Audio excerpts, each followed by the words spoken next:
الحمد للہ وکفا والصلاة والسلام علی عباده الذین اصطفى خصوصاً علی افضلہم وخاتم النبیین محمد الامین وعلی آلہ وصحبہ اجمعین. اما بعد فقد قال اللہ تبارک وتعالی کما ورد فی سورۃ الصافات: اعوذ باللہ من الشیطان الرجیم بسم اللہ الرحمن الرحیم. قال قائل منهم انی کان لی قرین یقول أئنک لمن المصدقین أئذا متنا وکنا ترابا وعظاما أئنا لمدینون. قال هل انتم مطلعون فاطلع فرآه في سواء الجحیم قال تاللہ ان کدت لتردین ولولا نعمت ربی لکنت من المحضرین. صدق اللہ العظیم. رب اشرح لی صدری ویسر لی امری واحلل عقدۃ من لسانی یفقہوا قولی. اللہم ربنا الہمنا رشدنا واعذنا من شرور انفسنا. اللہم ارنا الحق حقا وارزقنا اتباعہ وارنا الباطل باطلا وارزقنا اجتنابہ. اللہم وفقنا لما تحب وترضى. اللہم ربنا آنس وحشتنا فی قبورنا وارحمنا بالقرآن العظیم.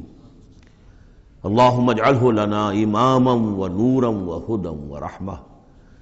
اللہم ذکرنا منہ ما نسینا وعلمنا منہ ما جہلنا وارزقنا تلاوتہ آناء اللیل واطراف النہار واجعلہ لنا حجتا یا رب العالمین آمین.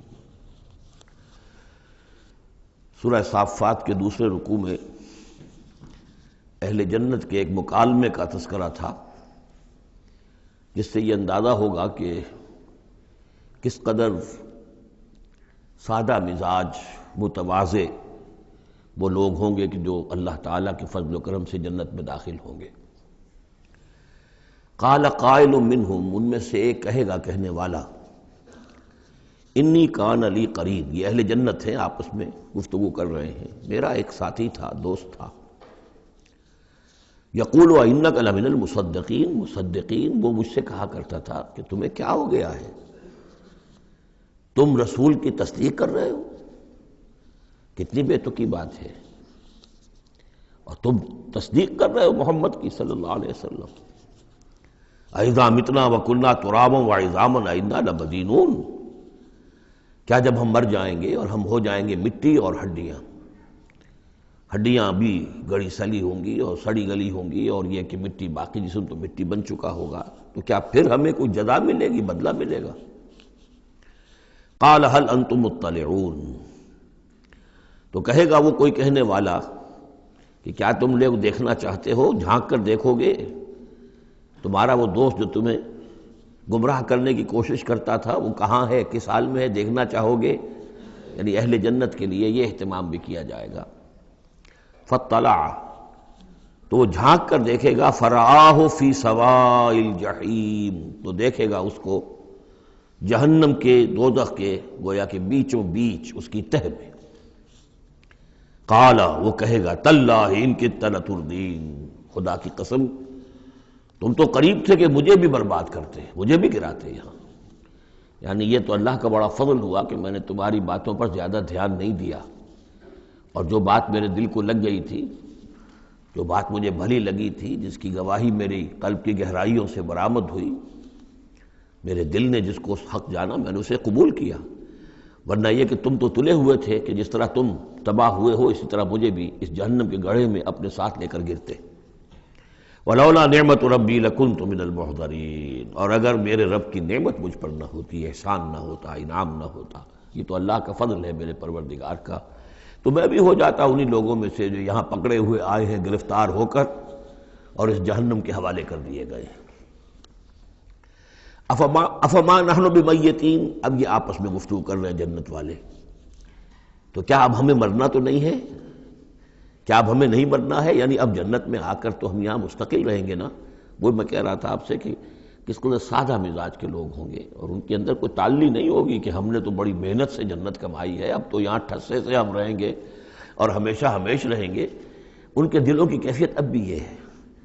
افما نحن بمیتین الا موتتنا الاولی وما نحن بمعذبین، تو کیا اب ہمیں کوئی موت نہیں آئے گی سوائے اس موت کے کہ جو آ چکی ہے، وما نحن بمعذبین، اور اب تو ہم مطمئن ہو جائیں کہ کسی عذاب وغیرہ کا کھٹکا نہیں ہے، کہیں اور کوئی پکڑ، کوئی اور حساب کتاب، کوئی اور چھلنی تو ابھی نہیں لگنی ہے، وما نحن بمعذبین، اور ہمیں تو کوئی عذاب نہیں دیا جائے گا۔ ان ھذا لہو الفوز العظیم، یقیناً یہ تو پھر بہت بڑی کامیابی ہے۔ لمثل ھذا فلیعمل العاملون، بس عمل کرنے والوں کو ایسی چیز کے لیے عمل کرنا چاہیے، اس انجام تک پہنچنے کی کوشش کرنی چاہیے۔ یہ ہے وہ انجام کہ جو اہل جنت کا ہوگا، اور اس انجام کو اپنے سامنے رکھ کر ہر محنت کرنے والا، عامل تو سب ہیں، بھاگ دوڑ تو سب کر رہے ہیں، دنیا پیش نظر ہے، دنیا بھی بغیر بھاگ دوڑ کے تو نہیں ملتی، محنت ہوتی ہے، دن رات کی ہوتی ہے، خون پسینہ ایک کر کے دنیا ملتی ہے، لیکن یہ ہے کہ اصل میں یہ خون پسینہ جو ہے انسان کا وہ اتنا قیمتی ہے کہ اس کے عوض تو یہ جنت حاصل کرنی چاہیے، نہ یہ کہ محض دنیا کی چند روزہ زندگی کے عیش و آرام اور صرف اس کی زیبائش و آرائش۔ اذالک خیر نزلا ام شجرۃ الزقوم، بھلا یہ کیفیت بہتر ہوگی، یہ انجام بہتر ہوگا، یا وہ ایک مہمان نوازی کے اعتبار سے نزل پہلی مہمان نوازی، ام شجرۃ الزقوم، یا زقوم کا درخت بہتر ہوگا کہ جو جہنمیوں کو دیا جائے گا، ان کا جو ناشتہ ہوگا وہ زقوم سے ہوگا۔ انا جعلناها فتنۃ للظالمین، ہم نے اس درخت کو ظالموں کے لیے، کافروں کے لیے فتنہ بنا دیا۔ اس کا ذکر آ چکا ہے سورہ بنی اسرائیل میں کہ یہ جو درخت ہے زقوم، قرآن کہتا ہے کہ جنت جہنم میں ہوگا، جہنم تو آگ کی جگہ ہے، تو وہاں درخت کیسے ہو جائے گا؟ کہاں درخت کہاں آگ؟ تو ہم نے اس کو فتنہ بنا دیا ہے۔ وہ لوگ سب ساری چیزیں جو ہے اس دنیا کے قوانین پر قیاس کر رہے ہیں، اس عالم کے قوانین یہ نہیں ہے، اس قوانین اور ہیں۔ یہاں کی آگ تو ایک دفعہ جلا دیتی ہے تو انسان مر جاتا ہے، وہاں کی وہ آگ جلائے گی لیکن مرنے نہیں دے گی۔ یہاں کھال جھلس گئی تو پھر کوئی لمبی چوڑی جو ہے وہ پلاسٹک سرجری کی جائے تو شاید دوبارہ کچھ ہو جائے، ورنہ یہ کہ خود بخود تو نہیں آ جائے گی، لیکن وہاں یہ ہے کہ جیسے ہی کھال جھلس جائے گی اور کھال اللہ تعالیٰ ان کو عطا کر دے گا۔ تو وہاں کے نوامیس، وہاں کے قوانین، وہاں کے جو بھی لاز ہیں وہ مختلف ہیں یہاں کے قوانین سے۔ انا جعلناها فتنۃ للظالمین انہا شجرۃ تخرج فی اصل الجحیم، وہ ایک درخت ہے کہ جو جہنم کے بالکل تہ میں سے ابھرے گا، نکلے گا۔ طلعھا کانہ رؤوس الشیاطین، اور اس کے گابھے ایسے ہوں گے، خوشے ایسے ہوں گے جیسے شیطانوں کے سر ہیں، یعنی کوئی بہت ہی خوفناک قسم کے اور بہت بدنما۔ فَإِنَّهُمْ لَآكِلُونَ مِنْهَا، پھر یہ جو جہنمی ہے یہ کھائیں گے اس میں سے مجبور ہو کر۔ ویسے انسان اس کو دیکھنا تک پسند نہیں کرے گا، اس میں اس قدر کراہت ہوگی، لیکن یہ کہ چونکہ بھوک کی شدت ہوگی تو وہ کھائیں گے، منہ ماریں گے اس میں۔ فَمَالِئُونَ مِنْهَا الْبُطُونَ، اور اس سے اپنے پیٹوں کو بھریں گے۔ ثُمَّ إِنَّ لَهُمْ عَلَيْهَا لَشَوْبًا مِّنْ حَمِيمٍ، پھر جب اندر سے وہ کھولے گا اور پیاس کی طلب ہوگی تو پھر انہیں ایسا پانی دیا جائے گا کھولتا ہوا پینے کے لیے کہ جس میں پیپ کی ملاوٹ ہوگی، پیپ ملایا گیا ہوگا، لشوب من حمیم۔ ثم ان مرجعهم الى الجحیم، پھر یہ تو ابھی ابتدائی ہو گئی نا، جو ان کی مہمان نوازی جو ہے ابتدا میں ہو رہی ہے، اور اس کے بعد پھر ان کو لوٹا دیا جائے گا جہنم میں۔ انہم الفوا آباہم ضالین، یہ وہ لوگ ہیں جنہوں نے اپنے آباء و اجداد کو پایا گمراہ، بھٹکا ہوا، اب انہی کے اوپر انہوں نے انہی کے نقش پا پر چلنا شروع کر دیا۔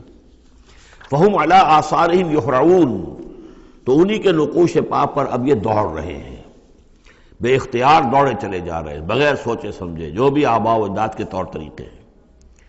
وَلَقَدْ ضَلَّ قَبْلَهُمْ أَكْثَرُ الْأَوَّلِينَ، حالانکہ ان سے پہلے بھی جو پہلے لوگ تھے ان کی اکثریت بھی گمراہ تھی، وہ تو ہم دیکھ چکے ہیں۔ ان تُطِعْ أَكْثَرَ مَنْ فِي الْأَرْضِ يُضِلُّوكَ عَنْ سَبِيلِ اللَّهِ، یہ ہم آیت پڑھ چکے ہیں۔ اگر تم زمین میں بسنے والوں کی اکثریت کی پیروی کرو گے تو وہ تو تمہیں گمراہ کر کے چھوڑے گی۔ پھر یہ آیت بھی سورہ یوسف میں آ چکی ہے، وَمَا يُؤْمِنُ أَكْثَرُهُم بِاللَّهِ إِلَّا وَهُمْ مُشْرِكُونَ، کہ ان کی اکثریت جو ہے اللہ پر ایمان نہیں رکھتی مگر کسی نہ کسی نوع کے شرک کے ساتھ۔ اور شرک یہی ہوتا ہے کہ ایک بڑے اللہ کو مان کر کسی نہ کسی چھوٹے اللہ کو بھی مانا جائے، اور ہوتا یہ ہے کہ وہ چھوٹا خدا جو ہے وہ اعصاب پر سوار ہو جاتا ہے، وہ بڑا تو کہتے ہیں وراء الورا وراء الورا، وہ تو ہے بیٹھا ہوا ہے، اسے اس دنیا کی فکر بھی نہیں ہے، کوئی چنتا بھی نہیں ہے، کوئی تشویش بھی نہیں ہے، وہ اپنے اندر مگن ہے۔ مشائین کا فلسفہ یہ ہے جو ارسطو کے پیروکار ہیں، اور ہمارے ہاں اکثر جو متکلمین ہیں وہ سب مشائین ہیں، ارسطو کے پیروکار ہیں اکثر متکلمین۔ تو متکلمین کے اس مشائین کا، ارسطو کا فلسفہ یہ ہے کہ اللہ تعالیٰ صرف کلیات کا عالم ہے، جزیات کا نہیں ہے۔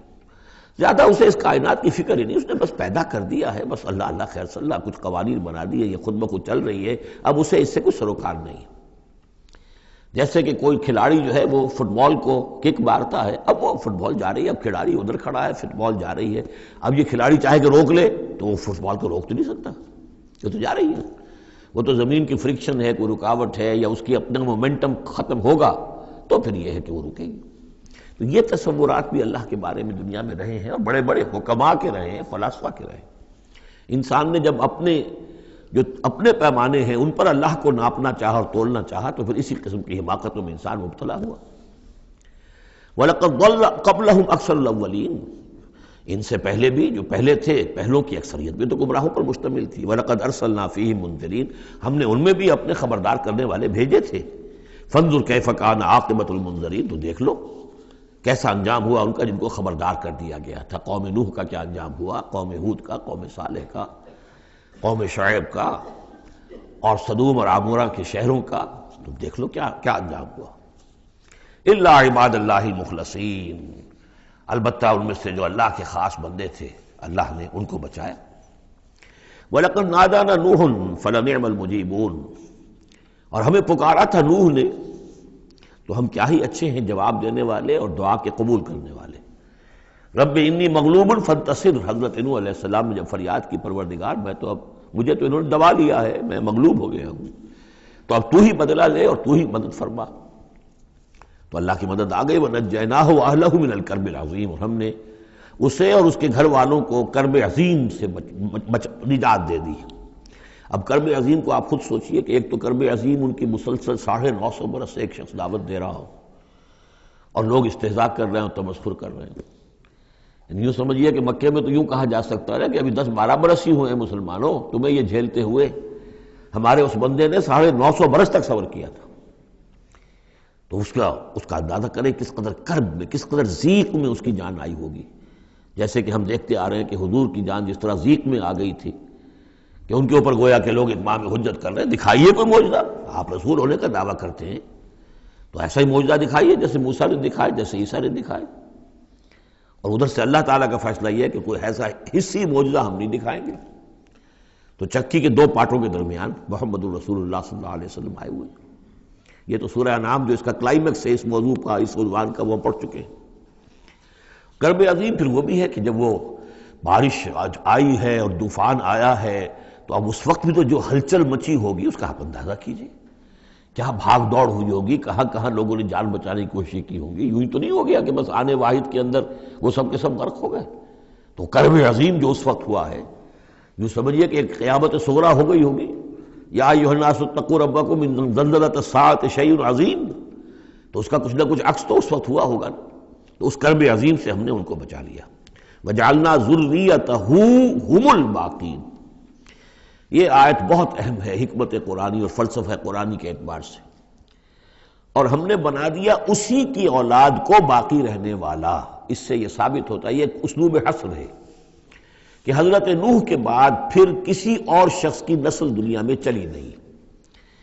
یعنی یہ کہ ان کے ساتھ 72 تھے، 80 تھے، کتنے نہیں تھے۔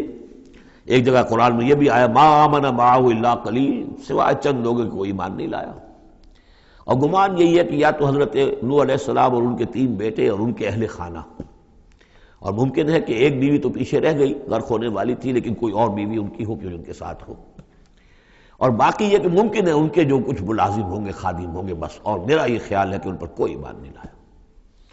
پھر ظاہر بات ہے وہ خادم وغیرہ جو ہوتے ہیں پھر ان کے ساتھ تو اتنا اہتمام نہیں ہوتا کہ ان کی اولادیں بھی آگے چل سکیں، لہذا جو اولاد چلی ہے وہ صرف حضرت نوح علیہ السلام کے 3 بیٹوں سے۔ گویا کہ نسل انسانی جو ہے اب دنیا میں جتنے انسان ہیں وہ حضرت نوح علیہ السلام کے 3 بیٹوں کی نسل سے ہیں، سام، حام اور یافس۔ اور یہ کہ اسی لیے ان کو آدم ثانی کہا جاتا ہے۔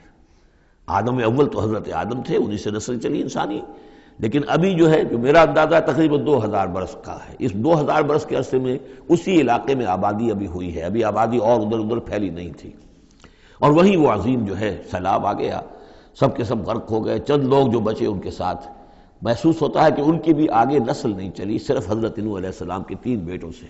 وَجَعَلْنَا ذُرِّيَّتَهُ هُمُ الْبَاقِينَ، یہ جو ہے حصر کا بڑا زوردار جو ہے یہ اسلوب ہے۔ وَتَرَكْنَا عَلَيْهِ فِي الْآخِرِينَ، آخرین، اور ہم نے اسی طریقے پر پھر پچھلوں کو چھوڑ دیا، پچھلوں میں سے کچھ لوگ اسی کے راستے پر چلے، حضرت نوح علیہ السلام کے راستے میں۔ ظاہر بات ہے کہ ان کے تینوں بیٹوں کی اولاد کچھ عرصے تک تو یقیناً بالکل دین حق پر اور دین توحید ہی پر چلی ہوگی، پھر جیسے وقت گزرا پھر شیطان نے ورغلایا اور یہ کہ مختلف قسم کے توہمات میں اور مختلف قسم کے جو شرک ہیں ان کے اندر مبتلا کر دیا۔ سلام علی نوح فی العالمین، سلام ہو نوح پر تمام جہانوں میں۔ انا کذالک نجزی المحسنین، اسی طرح ہم بدلہ دیتے ہیں اپنے محسن بندوں کو، وہ بندہ جو درجہ احسان کو پہنچ گیا ہو، اسلام، ایمان اور پھر سب سے اوپر احسان۔ انہ من عبادنا المؤمنین، یقیناً وہ ہمارے مومن بندوں میں سے تھے۔ ثم اغرقنا الاخرین، اور اس کے بعد ہم نے باقی جتنے بھی تھے ان سب کو غرق کر دیا۔